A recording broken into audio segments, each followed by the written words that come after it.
তোমরা আগে আমাকে বলো তো তোমরা কে কে চাউমিন খেতে পছন্দ করো। আমি যে চাউমিন খেতে ভীষণ পছন্দ করি তেমনটা কিন্তু না, কিন্তু ওই যে আমার ঘরের দুই ছোট সদস্য তারা আবার চাউমিন খেতে ভীষণ পছন্দ করে। তবে জানো তো আমার ঘরের এই ছোট সদস্য দুজন সবজি খেতে একদমই পছন্দ করে না। তো আমি চেষ্টা করি যখন ওদের পছন্দের খাবার দাবার রান্না হয় তার ভিতরে একটু বেশি বেশি করে সবজি দিতে। তো চলো আজকে তোমাদেরকে শেয়ার করি আমি কিভাবে আমার মেয়েদের জন্য বেশি বেশি সবজি দিয়ে চাউমিন রান্না করি। তো সবার প্রথমে চাউমিনটা সেদ্ধ করে নেওয়ার পালা। তো তার জন্য কি করি, কড়াইতে একটু বেশি করে জল দিয়ে দিই আর দিয়ে দিই চাউমিনের স্বাদ অনুসারে লবণ আর একটু সাদা তেল। সেটা দিয়ে জলটাকে নেড়ে চেড়ে খুব ভালোভাবে ফুটিয়ে নিই। তারপরে দিয়ে দিই চাউমিন। কি বলতো, আমার দুই মেয়ে এমনি সবজি দিলে খেতে চায় না, তবে চাউমিনে যদি সবজি দেওয়া হয় তখন না খেতে চাইলেও খেয়ে নেয়। তবে হ্যাঁ, চাউমিনটা ঝরঝরা হতে হবে, তাহলে সবজি দিয়ে করলেও খেয়ে নেবে।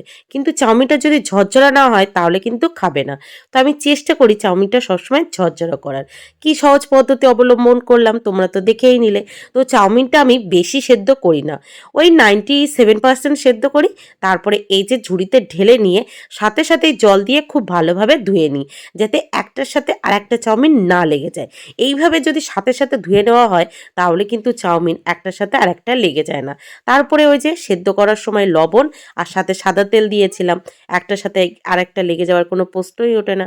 তো ওটা আমি চাউমিনটা ঠান্ডা করে আরেকদিকে গ্যাসে একটা কড়াই বসিয়ে তাতে তেল দিয়ে একটা ডিম ঝুরি ভাজা করে নিয়েছি, মানে ডিমের ভুজি করে নিয়েছি সামান্য একটু লবণ দিয়ে।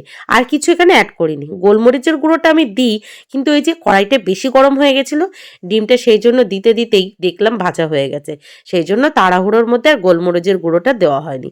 আর এদিকে দেখেছো চাউমিনটা কিন্তু পুরো ঝরঝরা হয়েছে। তো ডিমটা ভেজে তুলে নিয়েছি। আর এখানে সবজির মধ্যে আজ দিয়েছি পেঁয়াজ কুচি, ক্যাপসিকাম কুচি আর গাজর কুচি। তবে যেদিন ফ্রিজে ফুলকপি, ব্রকলি, বাঁধাকপি এই ধরনের সবজি থাকে সেগুলোও কিন্তু আমি এখানে অ্যাড করি। আজকে কোনো কিছুই ছিল না, তবে মাঝে মাঝে আলুটাও দিই। আলুটা আজকে দিইনি এই কারণে, আলু খেতে আমার দুই মেয়ে ভীষণ পছন্দ করে, ওরা সবজির ভিতরে আলু দিলে খেয়ে নেয়, সেই জন্য আলাদা করে আর চাউমিনে আলুটা দিলাম না। তো এই যে সবজিগুলো আমি খুব ভালোভাবে লাল লাল করে ভেজে নিয়েছি। এবার আমি সেদ্ধ করে রাখা ঝরঝরে চাউমিনগুলো এখানে দিয়ে দেবো। আর হ্যাঁ, আমার দুই মেয়ের না একটা ব্যাড হ্যাবিট আছে, ওরা যদি চাউমিন রান্না করার সময় যদি এখানে চিলি সস, সয়া সস বা টমেটো সস দিই ওরা খেতে চায় না। রান্না করার পর যখন প্লেটে করে দেব তখন যদি সুন্দর করে একটু টমেটো সস দিয়ে সাজিয়ে দিই তাহলে আবার খেয়ে নেয়। দেখেছো সবজিগুলো এখন বোঝা যাচ্ছে যে কতটা সবজি দিয়েছি। সব মিলিয়ে চলো আজকের ভিডিওটা তোমাদের কেমন লেগেছে অবশ্যই কমেন্ট বক্সে জানিও। আর তোমরা কে কিভাবে চাউমিন রান্না করো সেটাও কিন্তু আমাকে জানিও। তাহলে নেক্সট বার আমি তোমাদের রেসিপি ফলো করে আমি তৈরি করার চেষ্টা করব। টাটা, সবাই ভালো থেকো।